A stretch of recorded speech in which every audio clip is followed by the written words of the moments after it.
CIET NCERT द्वारा प्रस्तुतम् अस्ति अष्टकक्षायाः संस्कृतस्य ध्वनिपाठ्यपुस्तकं दीपकम्। नमो नमः। त्रयोदशः पाठः वर्णोच्चारणशिक्षा 1। पृष्ठस्य दक्षिणतः एकं स्कैनर् अस्ति। एतस्य पाठस्य अधिकाधिकं ज्ञानाय स्कैन् कर्तुं शक्नुवन्ति। पृष्ठसङ्ख्या 46+100।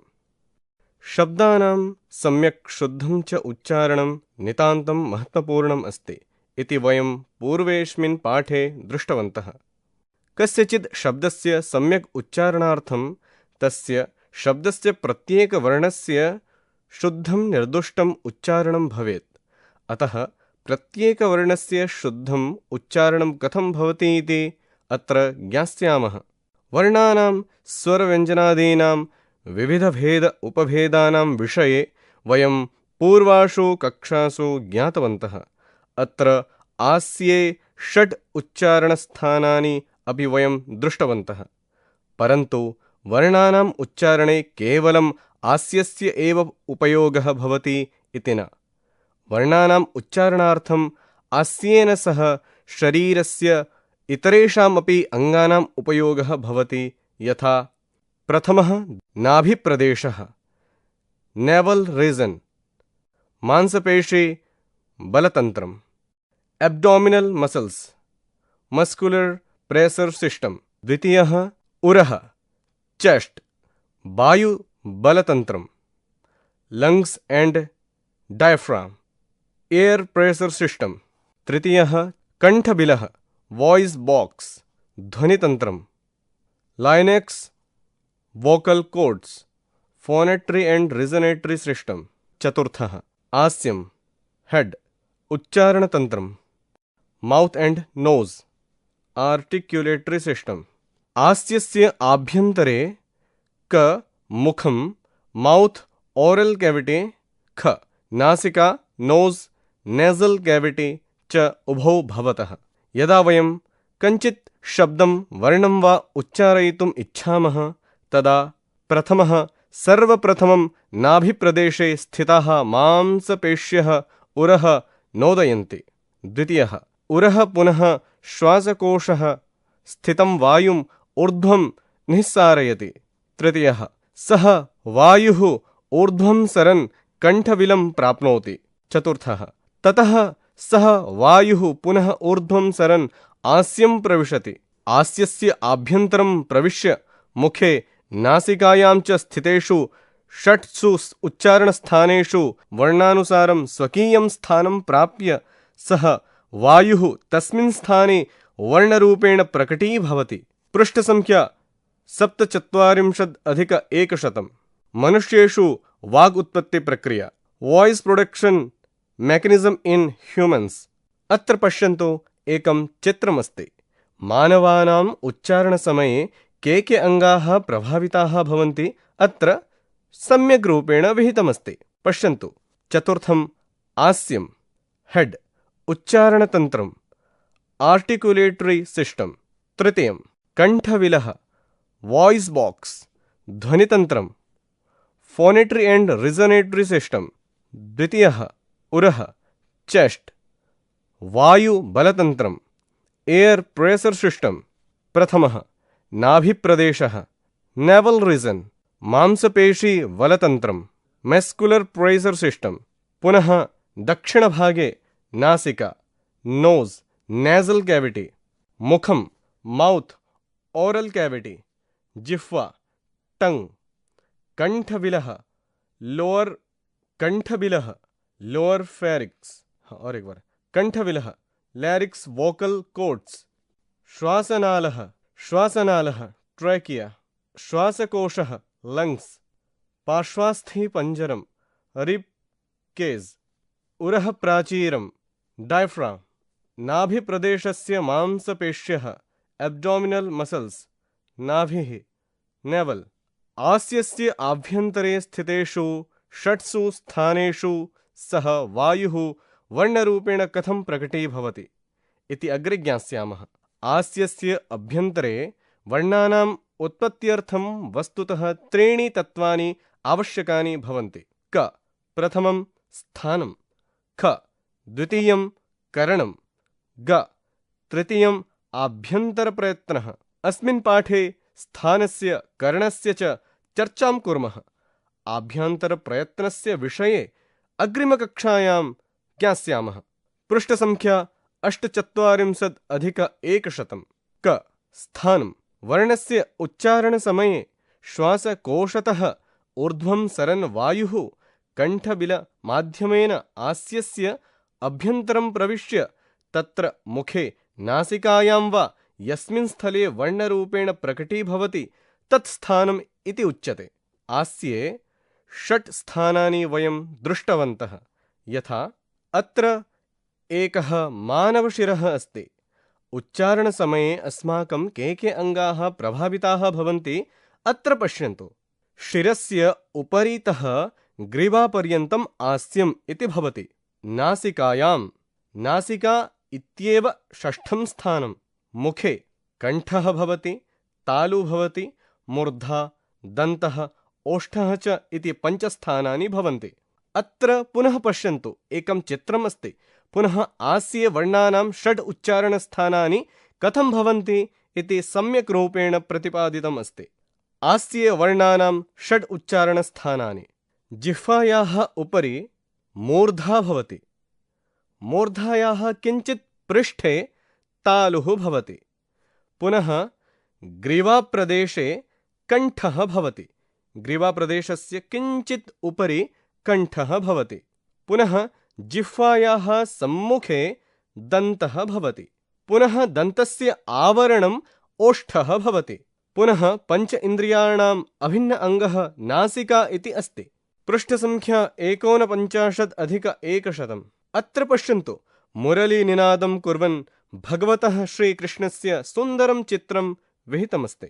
स्थानस्य सम्यक् कार्यनिदर्शनार्थं मुरली समुचितम् उदाहरणम् अस्ति।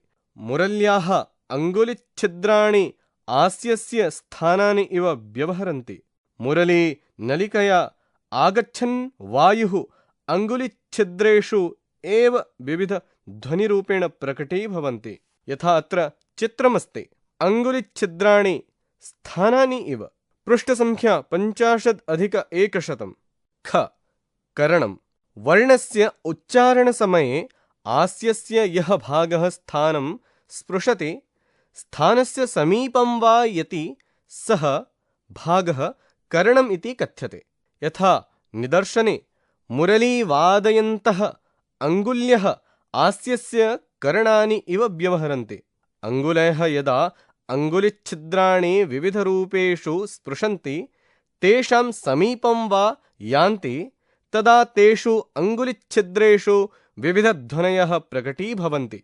अत्र पश्यन्तु, तालु, मूर्धा, दन्तः च एतेषु 3 स्थानेषु जिह्वा करणं भवति।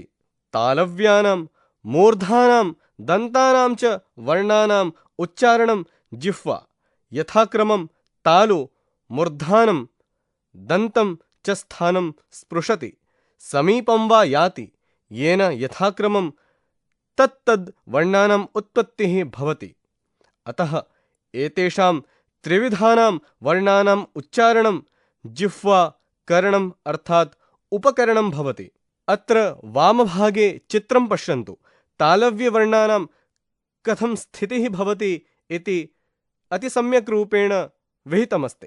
तालु स्थानं, जिह्वायाः उपरि स्थानं तालु भवति, तथा च जिह्वा करणम् इति भवति। पुनः दक्षिणभागे मूर्धन्याः वर्णानां सुन्दरं चित्रमस्ति। मूर्धास्थानं, जिह्वायाः उपरि एव मूर्धा भवति। पुनः अस्यापि करणं जिह्वा एव भवति। तथा च अधः दन्त्याः वर्णाः सन्ति। अत्र जिह्वायाः सम्मुखे दन्तः इति भवति। पुनः तस्यापि करणं जिह्वा इति भवति। पृष्ठसङ्ख्या 51+100। अत्र पश्यन्तु, चित्रमस्ति मुरल्याः। मुरल्याः यथा करणम् अङ्गुलयः भवन्ति तद्वदेव अङ्गुलयः करणानि इव। कण्ठः, ओष्ठः, नासिका च एतेषु त्रिषु स्थानेषु स्वस्थानम् एव करणं भवति। कण्ठ्यानाम्, ओष्ठ्यानां, नासिक्यानां च वर्णानाम् उच्चारणे जिह्वा प्रायः निष्क्रिया भवति। एतेषां वर्णानाम् उच्चारणार्थं तत्तत्स्थानस्य एव कश्चित् परभागः तत्तत्स्थानस्य पूर्वभागं स्पृशति, समीपं वा याति। अतः एतेषां त्रिविधानां वर्णानाम् उच्चारणार्थं स्वस्थानं करणम् अर्थात् उपकरणं भवति। यथा उदाहरणस्वरूपे चित्रं विहितमस्ति। वामभागे कण्ठ्याः वर्णाः। अत्र पश्यन्तु, कण्ठस्थानं ग्रीवायाः उपरि स्थानम् इति भवति। अत्र तस्य करणं कण्ठः एव भवति। पुनः दक्षिणभागे ओष्ठ्याः वर्णाः। पश्यन्तु, ओष्ठः दन्तानाम् आवरणरूपेण अस्ति। ओष्ठस्थानस्य करणम् ओष्ठः एव भवति। पुनः नासिक्याः वर्णाः। यथा जानन्ति, नासिका पञ्च इन्द्रियाणाम् अभिन्नः भागः। पुनः नासिकायाः अपि करणं नासिका एव भवति। पृष्ठसङ्ख्या 250+100। पारिभाषिकशब्दार्थान् जानीमः। अत्र 4 कोष्ठाः सन्ति। प्रथमे कोष्ठे शब्दः, द्वितीये अर्थः, तृतीये हिन्दी, चतुर्थे इंग्लिश इति अस्ति। शब्दः शिक्षा, अर्थः वर्णोच्चारणशास्त्रम, हिंदी वर्णों के शुद्ध उच्चारण का विधान एवं विज्ञान, इंग्लिश फोनेटिक्स एंड फोनोलॉजी। शब्दः उच्चारणम, अर्थः कथनम, वांग उत्पत्तिः, हिंदी कथनम, इंग्लिश आर्टिकुलेशन, स्पीच, प्रोनाउंसिएशन। शब्दः ध्वनिः, ध्वानः, हिंदी ध्वनि, इंग्लिश साउंड, फोनेशन, रिसोनेशन। शब्दः अर्थः पदम, हिंदी शब्द, इंग्लिश वर्ड। शब्दः वाक्यम, अर्थः वचः परस्परान्वित पदसमूहः, हिंदी वाक्य, इंग्लिश सेंटेंस। शब्दः वाक्, अर्थः वाणी, गीः, हिंदी वाणी, इंग्लिश स्पीच, स्पोकन वर्ड्स। शब्दः वर्णः, अर्थः शब्दस्य अवयवभूतः लघुमतः ध्वनिः, हिंदी वर्ण, इंग्लिश लेटर, फोनेमी, ग्रेफनेमी। शब्दः आस्यम्, अर्थः शिरः, मस्तकम्, हिंदी मस्तक, इंग्लिश हेड। शब्दः मुखम्, अर्थः वक्त्रम्, वदनम्, हिंदी मुह, इंग्लिश माउथ, ओरल कैविटी। शब्दः नासिका, अर्थः नासा, हिंदी नाक, नासिका स्थान, इंग्लिश नोज, नेजल कैविटी। शब्दः कंठविलम, अर्थः स्वरयंत्रम, ध्वनियंत्रम, कंठकूपः, कुहरम, हिंदी स्वरतंत्री, घोषतंत्री, इंग्लिश वॉइस बॉक्स। शब्दः कंठविलम, अर्थः स्वरयंत्रम, ध्वनियंत्रम, कंठकूपः, कुहरम, हिंदी स्वरतंत्री, घोषतंत्री, English voice box, larynx, vocal cords. गलबिलम, अर्थः अधोग्रसनी, हिंदी अधोग्रसनी, English lower pharynx, hypopharynx, laryngopharynx. शब्दः उरः, अर्थः वक्षः, हिंदी छाती, इंग्लिश चेस्ट। शब्दः श्वासकोशः, अर्थः फुफ्फुसः, हिंदी फेफड़े, इंग्लिश लंग्स। शब्दः नाभिप्रदेशः, अर्थः तुंदकूपी क्षेत्रः, हिंदी नाभिभागः, English navel region, abdominal muscles. शब्दः मांसपेश्यः, अर्थः स्नायवः, हिंदी स्नायु, इंग्लिश मसल्स। शब्दः बलम, अर्थः प्रणोदः, अभिपीडनम, हिंदी दबाव, इंग्लिश प्रेशर। शब्दः तंत्रम, अर्थः प्रणाली, हिंदी प्रणाली, इंग्लिश कोष्ठके एनाटॉमी, सिस्टम, सिस्टम कोष्टके ऑफ ह्यूमन बॉडी। अत्र पुनः पश्यन्तु, पुनः अत्र चत्वारः कोष्ठाः सन्ति। प्रथमे कोष्ठे वर्णमाला, द्वितीये कोष्ठे वर्णानां क्रमपूर्वक व्यवस्था, तृतीये कोष्ठे वर्णों की क्रमपूर्वक व्यवस्था, चतुर्थे कोष्ठे अल्फाबेट सीक्वेंस ऑफ लेटर्स यथा स्वरः अच, अच वर्णः, स्वर कोष्ठके स्वतंत्र वर्ण वॉवेल वि, पुनः वर्णमाला अक्षरम, वर्णानां क्रमपूर्वक व्यवस्था, स्वरः एकस्वर केंद्रित वर्ण समूहः वा, पुनः हिंद्यां स्वर या एकस्वर केंद्रित वर्ण समूह। English Syllable. A single vowel or group of letters comprising a single vowel. पुनः वर्णमाला समानाक्षरम, अर्थः सिम, हिंद्यां सामान्य स्वरः। इंग्लिश सिंपल वॉवेल मोनोफ्टोंग कोष्ठके वे। वर्णमाला संध्यक्षरम, अर्थः संधिस्वरः, हिंदी संधिस्वर। English compound vowel diphthong V कोष्ठके। पुनः व्यंजनम, अर्थः हल, हल वर्णः, हिंदी व्यंजन। इंग्लिश कॉन्सोनेंट कोष्ठके सी। वर्णमाला स्पर्शः, अर्थः वर्गीय वर्णः, हिंदी स्पर्शवर्ण। इंग्लिश स्टॉप प्लोसिव कोष्ठके से, पुनः कोष्ठके टच।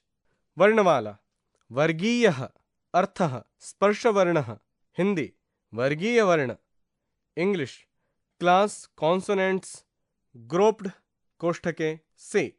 पृष्ठ संख्या 53+100।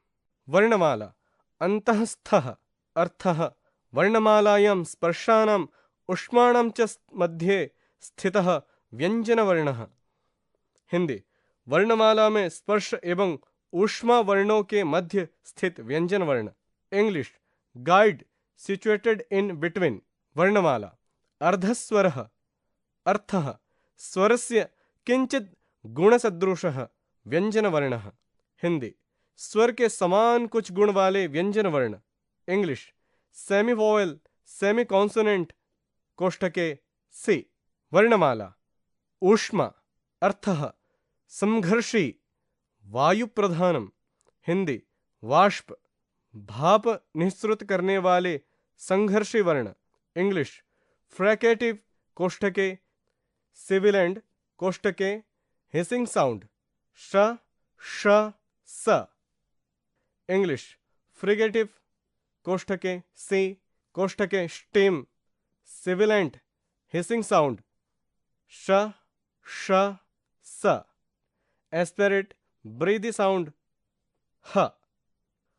वर्णमाला आयोगवाहः, अर्थः संयोगवाहः, प्रत्याहार सूत्रेभ्यः बहिर्भूतः विशिष्टः व्यंजनवर्णः, हिंदी माहेश्वर सूत्रों में अपठित विशिष्ट व्यंजनवर्ण। इंग्लिश आफ्टर साउंड कोष्ठके से, पुनः कोष्ठके special consonant that is not enumerated in Shivasutras. शब्दः अनुस्वारः, अर्थः स्वरानुगः, हिंदी बिंदु स्वर के बाद उच्चारित शुद्ध नासिक्य व्यंजन वर्ण। कोष्ठके चिह्नम् अस्ति। English nasalised resonant sound uttered after a vowel, कोष्ठके से, पुनः कोष्ठके फॉलोइंग द वॉवेल। वर्णमाला विसर्गः, अर्थः विसर्जनीयः, हिंदी विसर्ग। कोष्ठके चिह्नम् अस्ति।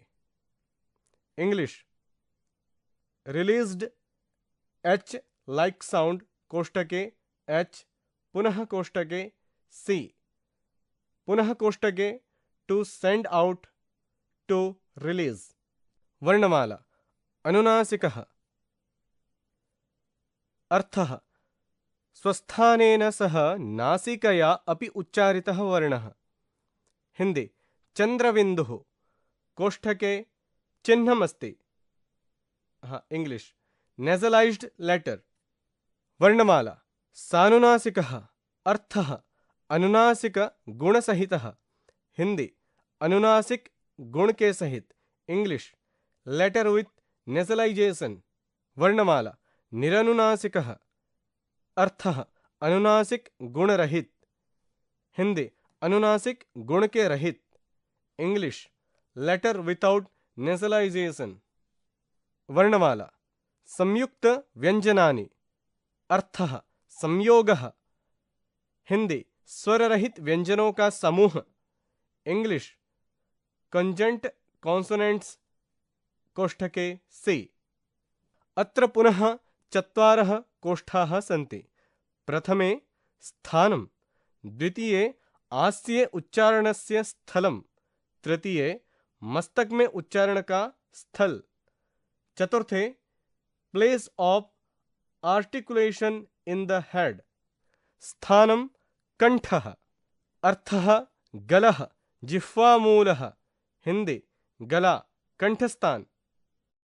English throat glottis soft palate velum कोष्ठके अव्यूला अपर फेनिक्स ओरोफेनिक्स। स्थानं कंठ्यः अर्थः कंठस्थानोत्पन्नः वर्णः। हिंदी कंठस्थान में उत्पन्न वर्ण। इंग्लिश गुट्रूरल वेरल कोष्ठके लेटर अव्यूरल फेरेंगल। स्थान तालु अर्थः तालुकम काकुदम। हिंदी तालुस्थान। English hard palate. स्थानं तालव्यः अर्थः तालुस्थानोत्पन्नः वर्णः। तालुस्थान में उत्पन्न वर्ण। इंग्लिश प्लेटल कोष्ठके लेटर। स्थानं मूर्धा अर्थः मूर्ध्वा मूर्धा। हिंदी मूर्धा स्थान। English alveolar ridge. स्थानं मूर्धन्यः अर्थः मूर्धस्थानोत्पन्नः वर्णः। हिंदी मूर्धास्थान में उत्पन्न वर्ण। English retroflex alveolar cerebral. स्थानं दन्तः अर्थः रदनः दशनः। हिंदी दांत दंतस्थान। इंग्लिश कोष्ठके बेस ऑफ टुथ। स्थानं दन्त्यः अर्थः दंतस्थानोत्पन्नः वर्णः। हिंदी दंतस्थान में उत्पन्न वर्ण। इंग्लिश डेंटल लेटर कोष्ठके। ओष्ठः स्थानम् अर्थः दंतवासः दशनवासः। हिंदी होठ ओष्ठस्थान। English lip. स्थानम् ओष्ठ्यः अर्थः ओष्ठस्थानोत्पन्नः वर्णः। हिंदी ओष्ठस्थान में उत्पन्न वर्ण। इंग्लिश लैबियल बिलावियल लेटर कोष्ठके। स्थानं नासिक्यः अर्थः नासास्थानोत्पन्न वर्णः। हिंदी नासिकास्थान में उत्पन्न वर्ण। इंग्लिश नेजल कोष्ठके लेटर। पृष्ठ संख्या 54+100। स्थानं कंठतालव्यः अर्थः कंठतालुस्थानयोः उत्पन्नः वर्णः। हिंदी कंठ एवं तालुस्थानों में उत्पन्न वर्ण। English velar palatal palato gutturo palatal palato guttural. स्थानं कंठ्योष्ठ्यः स्थानं कंठ्योष्ठ्यः अर्थः कंठ ओष्ठस्थानयोः उत्पन्नः वर्णः।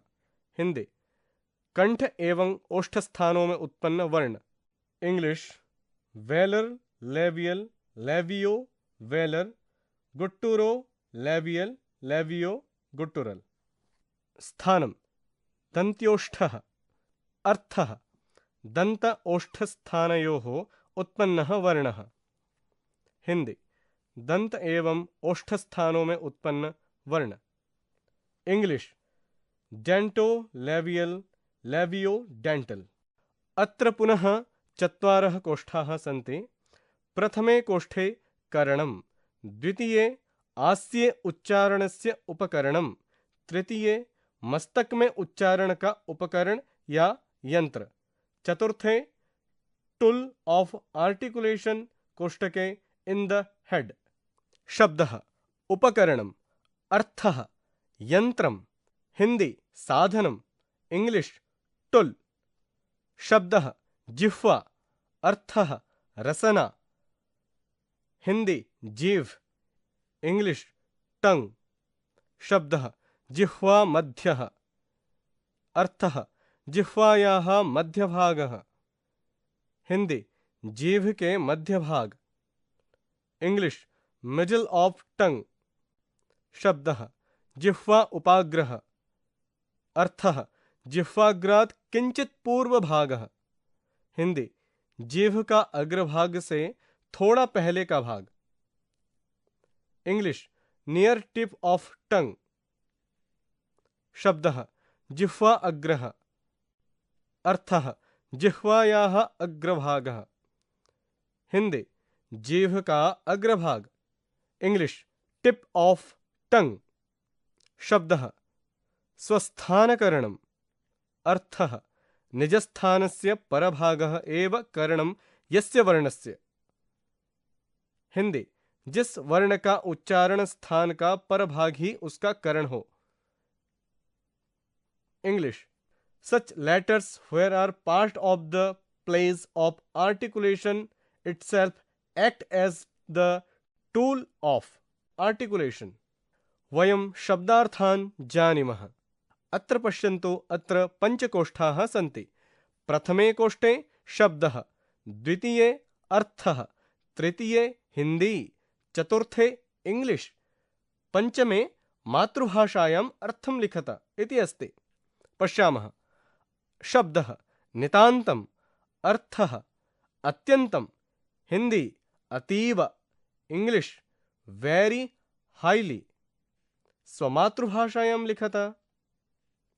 शब्दः निर्दुष्टम्, अर्थः दोषरहितं, शुद्धं, हिंदी दोषरहित, शुद्ध, इंग्लिश इम्पेकेबल, स्वमातृभाषायां लिखत। शब्दः नोदयन्ति, अर्थः अभिपीडयन्ति, हिंदी दबाते हैं, इंग्लिश प्रेस, स्वमातृभाषायां लिखत। शब्दः निःसारयति, अर्थः बहिः प्रेषयति, हिंदी बाहर निकालता है, इंग्लिश परचेस आउट, स्वमातृभाषायां लिखत। इंग्लिश पुशेस आउट, स्वमातृभाषायां लिखत। शब्दः सरन, अर्थः चरण, हिंदी बढ़ता हुआ, इंग्लिश मूव, स्वमातृभाषायां लिखत। शब्दः प्रकटीभवति, अर्थः उत्पद्यते, हिंदी उत्पन्न होता है, इंग्लिश अपीयर्स इज प्रोड्यूस्ड, स्वमातृभाषायां लिखत। शब्दः निदर्शने, अर्थः उदाहरणे, हिंदी उदाहरण में, इंग्लिश एग्जाम्पल, स्वमातृभाषायां लिखत। शब्दः मुरली, अर्थः वंशी, हिंदी बांसुरी, इंग्लिश फ्लूट, स्वमातृभाषायां लिखत। शब्दः परिभाषा, अर्थः शास्त्रीय व्याख्यानम्, हिंदी शास्त्रीय व्याख्या, इंग्लिश टेक्निकल डेफिनेशन, स्वमातृभाषायां लिखत। पृष्ठ संख्या 55+100। अभ्यासात् जायते सिद्धिः। प्रथमः प्रश्नः। अधोलिखितप्रश्नानाम् उत्तराणि एकपदेन द्विपदेन वा उत्तरत। क उरसि किं तन्त्रं भवति? रिक्तस्थानं पूरयत। ख नाभिप्रदेशे स्थिताः मांसपेश्यः किं नोदयन्ति? रिक्तस्थानं पूरयत। ग आस्यस्य आभ्यन्तरे वर्णानाम् उत्पत्त्यर्थं द्वितीयं तत्त्वं किमस्ति? रिक्तस्थानं पूरयत। घ आस्ये कति स्थानानि सन्ति? रिक्तस्थानं पूरयत। ङ स्थानस्य कार्यनिदर्शनार्थं किं समुचितम् उदाहरणम् अस्ति? रिक्तस्थानं पूरयत। च कर्णानि मुरल्याः कस्य भागम् इव व्यवहरन्ति? रिक्तस्थानं पूरयत। द्वितीयः प्रश्नः। अधोलिखितप्रश्नानाम् उत्तराणि पूर्णवाक्येन लिखत। ख कर्णं किं भवति? उत्तरं लिखत। ख उरः श्वासकोशस्थितं वायुं कुत्र निःसारयति? उत्तराणि लिखत। ग मुरल्याः अङ्गुलिच्छिद्राणि कीदृशं व्यवहरन्ति? उत्तरं लिखत। घ केषां वर्णानाम् उच्चारणे जिह्वा प्रायः निष्क्रियाः भवति? उत्तरं लिखत। ङ तालव्यानां मूर्धन्यानां दन्त्यानां च वर्णानाम् उच्चारणार्थं सामान्यं कर्णं किमस्ति? उत्तरं लिखत। च कण्ठ्यानाम् ओष्ठ्यानां नासिक्यानां च वर्णानाम् उच्चारणार्थं स्थानस्य कर्णस्य च मध्ये किं भवति? रिक्तस्थानं पूरयत। तृतीयः प्रश्नः। अधोलिखितेषु वाक्येषु आम् न इति लिखित्वा उचितभावं सूचयत। क श्वासकोशस्थितः वायुः ऊर्ध्वं सरन् पूर्वम् आस्यं प्राप्नोति? आम् अथवा न? रिक्तस्थानं पूरयत। ख सर्वप्रथमं नाभिप्रदेशे स्थिताः मांसपेश्याः कण्ठं नोदयन्ति? आम् अथवा न? रिक्तस्थानं पूरयत। ग आस्यस्य आभ्यन्तरे वर्णानाम् उत्पत्त्यर्थम् आभ्यन्तरप्रयत्नः आवश्यकमस्ति? आम् अथवा न? रिक्तस्थानं पूरयत। घ तालव्यवर्णानाम् उच्चारणार्थं दन्तः स्थानं स्पृशति? आम् अथवा न? रिक्तस्थानं पूरयत। ङ मूर्धन्यानां वर्णानाम् उच्चारणार्थं जिह्वा स्थानं स्पृशति? आम् अथवा न? रिक्तस्थानं पूरयत। च तत्तत्स्थानस्य एव कश्चित् पूर्वभागः तत्तत्स्थानस्य परभागं स्पृशति? आम् अथवा न? रिक्तस्थानं पूरयत। पृष्ठसङ्ख्या 56+100। पृष्ठसङ्ख्या 55+100। पृष्ठसङ्ख्या 56+100। चतुर्थः प्रश्नः। मुखे उपलभ्यमानानि स्थानानि बहिष्ठात् अन्तः यथाक्रमं कोष्ठके अर्थात् विपरीतक्रमेण लिखन्तु। अत्र पश्यन्तु, चित्रे कश्चन बालकः वामभागे तथा च काचित् बालिका दक्षिणभागे पृष्ठस्य पृष्ठतः पश्यन्तः सन्ति। अत्र लिखितमस्ति क मूर्धा। रिक्तस्थानं पूरयन्तु। ख दन्तः। रिक्तस्थानं पूरयन्तु। ग तालु। रिक्तस्थानं पूरयन्तु। घ कण्ठः। रिक्तस्थानं पूरयन्तु। ङ ओष्ठः।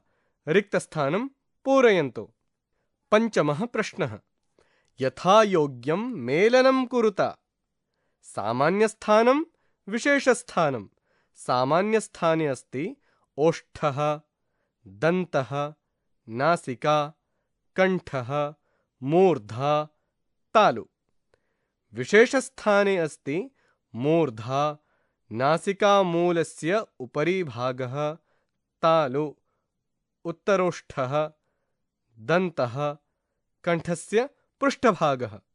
पुनः अत्र अस्ति सामान्यकरणं विशेषकरणं। सामान्यकरणे स्वस्थानं करणं, जिह्वाकरणं, स्वस्थानं करणं, जिह्वाकरणं, स्वस्थानं करणं, जिह्वाकरणं। विशेषकरणे अधरोष्ठः, जिह्वाग्रः, जिह्वामध्यः, कण्ठस्य अग्रभागः, नासिकामूलस्य अधोभागः, जिह्वोपाग्रः। पृष्ठसङ्ख्या 57+100। इदमत्र अवधेयं परिभाषा। स्वरः इत्यस्य परिभाषा वाक्यं स्वयं राजते इति स्वराः, अर्थात् ये वर्णाः कोष्ठके स्वयं स्वतन्त्ररूपेण कोष्ठके राजन्ते उच्चार्यन्ते ते स्वराः भवन्ति। व्यञ्जनम् इत्यस्य परिभाषावाक्यम् अन्वग् भवति व्यञ्जनम्, अर्थात् उच्चारणार्थं यः वर्णः अचं कोष्ठके स्वरं प्रति पराश्रितः भवति सः वर्णः व्यञ्जनं भवति। योग्यताविस्तरः पाणिनीयशिक्षासूत्राणि और एक बार पाणिनीयशिक्षासूत्राणि षष्ठकक्षायां स्थानप्रकरणस्य सूत्राणि दृष्टवन्तः। अधुना करणप्रकरणस्य सूत्राणि। सूत्राणि अर्थाः करणप्रकरणं करणम् अपि। अधुना कोष्ठके वर्णोच्चारणस्य करणं जानीमः। सूत्राणि तालव्य मूर्धन्य दन्तानां जिह्वाकरणं, तालव्यानां मूर्धन्यानां दन्त्यानां च वर्णानाम् उच्चारणे जिह्वाकरणं भवति। सूत्राणि जिह्वामध्येन तालव्यानाम् अर्थाः तालव्यवर्णानाम् उच्चारणे जिह्वायाः मध्यभागः करणं भवति। सूत्रं जिह्वोपाग्रेण मूर्धन्यानाम् अर्थः मूर्धन्यवर्णानाम् उच्चारणे जिह्वायाः उपाग्रभागः करणं भवति। सूत्रं जिह्वाग्रेण दन्त्यानाम् अर्थः दन्त्यवर्णानाम् उच्चारणे जिह्वायाः अग्रभागः करणं भवति। सूत्रं शेषाः स्वस्थानकरणाः अर्थः शेषाणां कोष्ठके कण्ठ्य ओष्ठ्य नासिक्यानां वर्णानाम् उच्चारणे स्वस्थानं कोष्ठके स्वस्य स्थानस्य कश्चित् भागविशेषः एव करणं भवति। सूत्रम् इत्येतत् करणम् अर्थः अत्र पर्यन्तम् एतत् उच्चारणार्थं करणं चर्चितम्। पृष्ठसङ्ख्या 48+100। संस्कृतव्याकरणे संस्कृतव्याकरणे 46 वर्णाः भवन्ति। तेषाम् उच्चारणस्थानानि अद्य पश्यामः। आस्यस्य अभ्यन्तरे 6 स्थानानि 6 करणानि च। 6 स्थानानि आदौ मुखं मूर्धा मूर्धन्याः रु रू ट ठ ड ढ ण र ष। अनन्तरं दन्तः दन्त्याः लृ लृ त थ द ध न ल व स।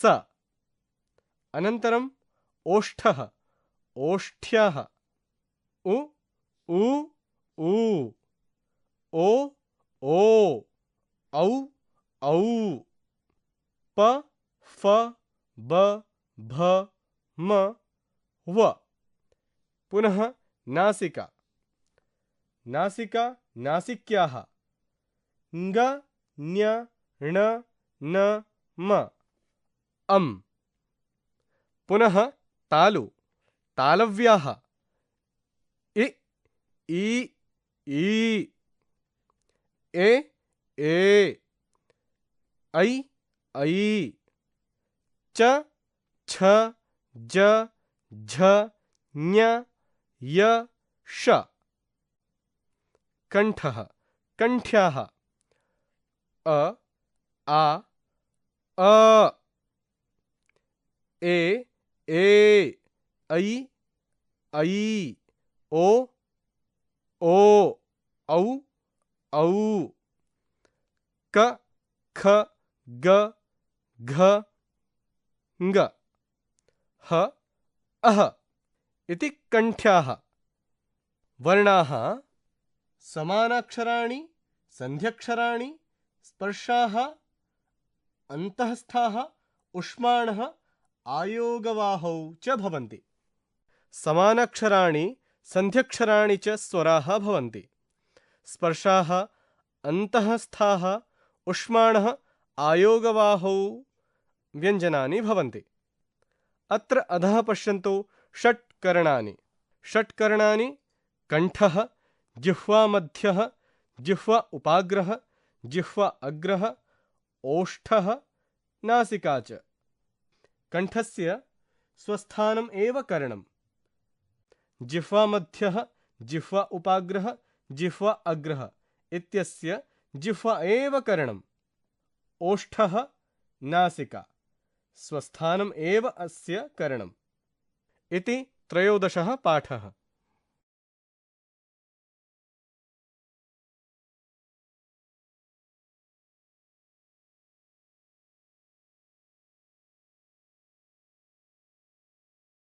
ध्वन्याङ्कनम् एकान्तवशिष्ठः